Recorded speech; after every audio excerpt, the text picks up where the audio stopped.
बेटा, ज़रा सी तबीयत ठीक नहीं लग रही है, तू मुझे डॉक्टर को दिखा ला। अब तो हाथ पैर भी काम नहीं करते हैं, शरीर में ढीलापन सा रहता है, बिमला जी ने अपने बेटे अंकित से कहा। लेकिन अंकित तो अपने ऑफिस के काम में लगा था और लैपटॉप पर नजरें गड़ाए हुए था।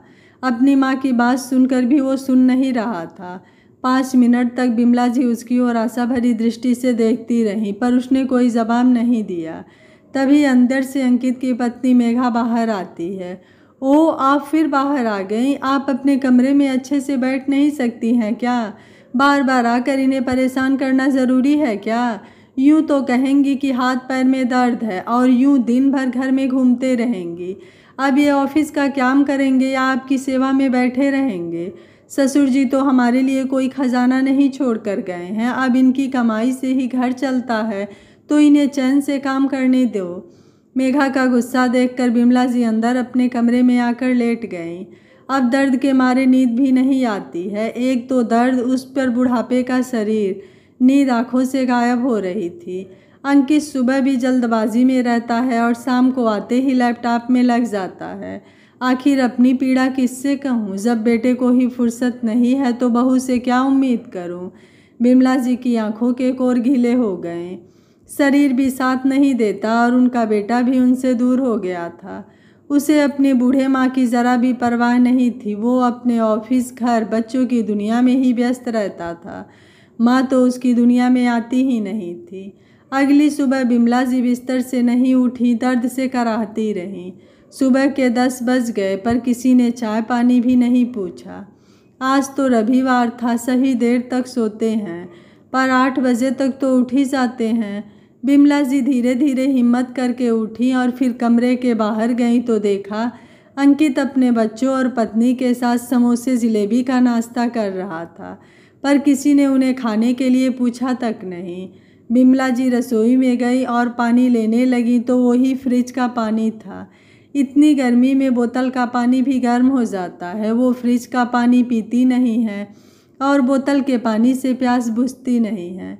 कितनी बार कहा है गर्मी में मटकी लेकर आ जा ताकि ठंडा पानी पी सकूं, पर बहू को घर में मटकी रखना झंझट का काम लगता है।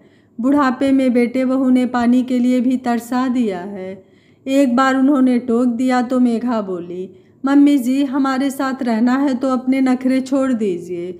आजकल सब फ्रिज का ही पानी पीते हैं, फिर मटकी रखो तो पूरे रसोई की शान खराब हो जाएगी। अब पानी ही पीना है, वो चाहे मटकी का पियो या बोतल का, क्या फ़र्क पड़ता है। वो पानी लेकर बाहर आ गई और फिर से अंकित से बोली, अंकित, मुझे डॉक्टर को दिखा दे, तबीयत सही नहीं लग रही है। ये सुनते ही अंकित भड़क गया और गुस्से से चिल्लाने लगा, ये क्या एक ही रट लगा रखी है आपने? आखिर बुढ़ापे का शरीर है, ये छोटे बड़े दर्द तो लगे ही रहते हैं। अब इसका मतलब ये थोड़ी है कि मैं आपको डॉक्टर के यहाँ ही ले जाता फिरूँगा। अब डॉक्टर की फ़ीस भी कितनी महंगी है, देखने से पहले 100 तरह के टेस्ट लिख देगा, वो कराओ, फिर दुनिया भर की दवाई लिख देगा। अब थोड़ा सहन करना भी सीखो, घर का खाना खा रही हो और क्या चाहिए। बिमला जी इतना गुस्सा देखकर सहम गई, फिर बोली, ठीक है बहू, मुझे बादाम और खसखस का दूध बना दे, थोड़ी शरीर में ताकत आएगी तो चल फिर लूँगी। मेघा ने अजीब सा मुँह बनाया, ये लो, हम तो कभी एक बादाम भी मुंह में नहीं रखते हैं, बादाम कितनी महंगी आती है। अब इस महंगाई में बच्चों को पढ़ाएं या सारा पैसे आपके दूध और बादाम पर खर्च कर दें। आपकी तो उम्र निकल गई है, पर हमें तो अपनी ज़िंदगी जीनी है और बच्चों का भी कैरियर बनाना है। ठीक है बहू, तो कुछ खाने को ही दे दे, सुबह से कुछ खाया नहीं है। मेघा अंदर रसोई में गई और रात की बची रोटी और साथ में अचार लाकर दे दिया। बिमला जी चुपचाप कमरे में आ गई और उसके छोटे छोटे टुकड़े करके उन्हें धीरे धीरे खाने लगी। खाते वक्त उनकी आंखें भर आईं, क्योंकि उन्होंने कभी इस तरह खाना नहीं खाया था। उनके पति की ठीक ठीक कमाई थी, वो कपड़ों और गहनों से ज़्यादा खाने पीने पर खर्च करती थी। उनका मानना था कि अच्छा खाएंगे तो शरीर चलेगा, कपड़े गहने तो रखे रहते हैं, पर शरीर तो हमेशा ही साथ चलता है। हमें सदैव अच्छा खाना चाहिए। बिमला जी हमेशा रस की सब्जी में रोटियों को चूर कर खाती थी। इनसे उनका पेट अच्छे से भरता था। वो अपने पति और 2 बच्चों के साथ आराम का जीवन जी रही थी। उनकी बड़ी बेटी रीवा के शादी पास के ही शहर में की थी, पर उसके पति की नौकरी विदेश में लग गई तो वो वहाँ पर चली गई। बेटी की शादी के बाद बेटे की शादी की। मेघा यूँ तो दिखने में सही लगती थी, पर उसका व्यवहार इतना बुरा होगा वो ये सोच भी नहीं सकती थी। मेघा जब भी बोलती कड़वा ही बोलती थी। वो सबके सिर पर सवार रहती थी और अपने ससुर जी को भी जवाब दे दिया करती थी।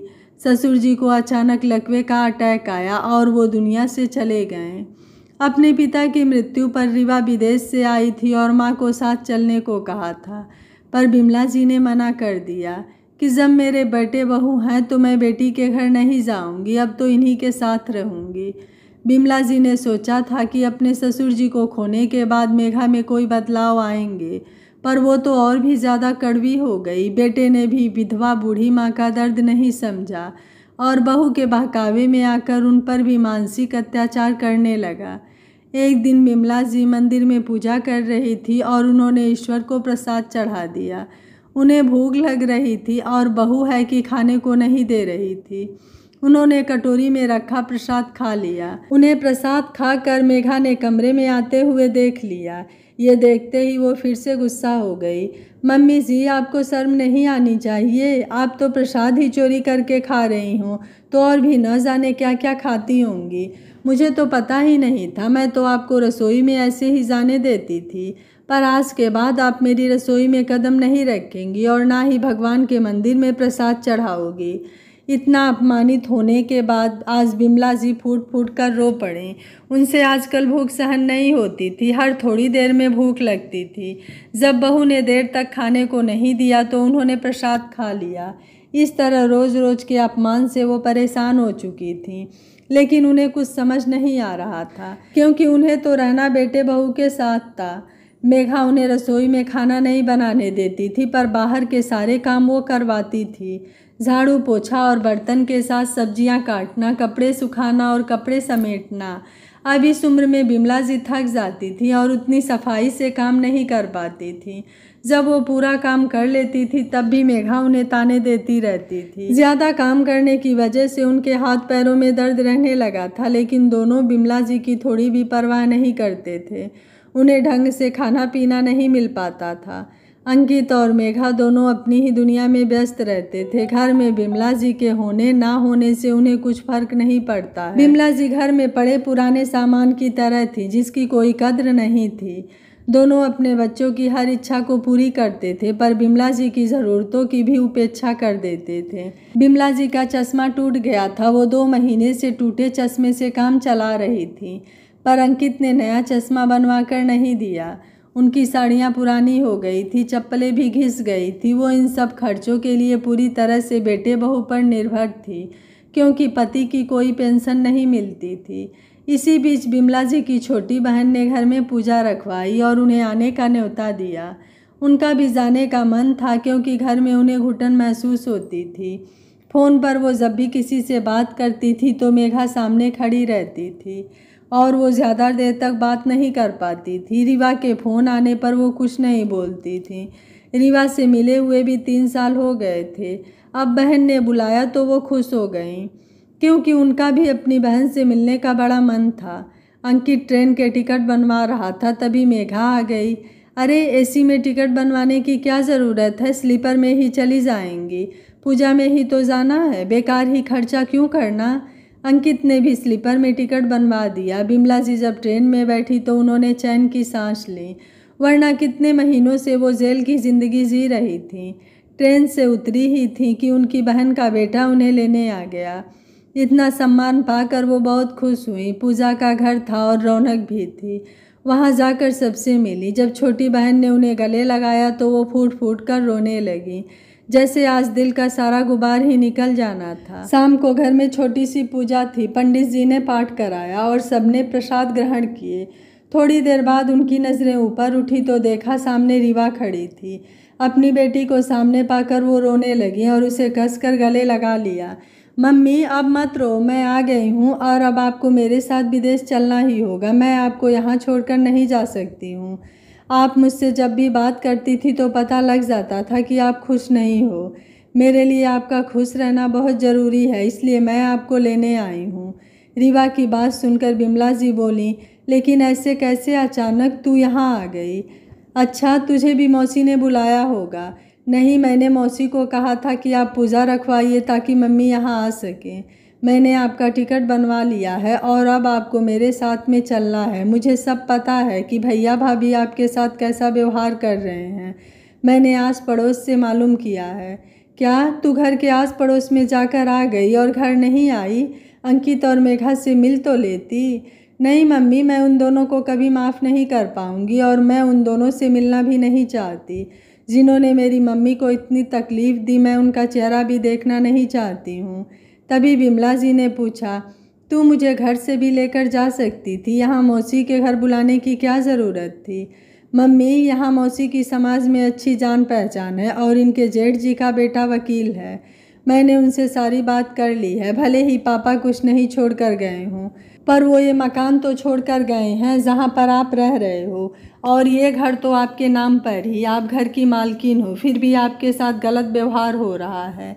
हाँ, अब मुझे बेटे बहू के साथ नहीं रहना है। मैं उनके अत्याचार और उपेक्षा अब और नहीं सह सकती हूँ। लेकिन मैं क्या कर सकती हूँ? बिमला जी ने बोला, आप उन्हें घर खाली करने का नोटिस भेज सकती हैं, तभी दोनों की अक्ल ठिकाने आएगी। रीवा ने बोला। बिमला जी ने नोटिस पर साइन कर दिए और उन्हें घर खाली करने का नोटिस भेज दिया। नोटिस पाकर अंकित और मेघा के पैरों से ज़मीन सरक गई। ये देखो, तुम्हारी मम्मी पूजा में अपना भला करने गई हैं, चाहे बेटे बहू सड़क पर ही क्यों ना आ जाएं। अब हम सामान और बच्चों को लेकर कहाँ जाएंगे? अच्छे भले हम यहाँ पर रह रहे थे। मेघा बरस पड़ी। अपनी मम्मी का ये रूप देखकर अंकित को हैरानी हुई और पछतावा भी। मम्मी ने कुछ गलत नहीं किया, हम ही उनके साथ गलत व्यवहार कर रहे थे। जब हमने गलत कर्म किए तो हम अच्छे की उम्मीद कैसे कर सकते हैं? मेघा, हमें ये घर खाली करना होगा। जब हमने मम्मी की जिम्मेदारी ढंग से नहीं निभाई तो हमारा उनकी जायदाद पर भी कोई हक नहीं बनता है। हमें यहाँ से जाना होगा। मम्मी को हमने कितना दुख दिया है, उनका कितना दिल दुखाया है, उन्होंने तभी ये कदम उठाया होगा।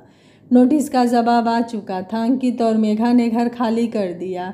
अब वो पछतावे की अग्नि में जल रहे थे और विमला जी घर बेचकर बेटे बहू से नाता तोड़कर हमेशा के लिए अपनी बेटी के साथ रहने के लिए विदेश चली गईं।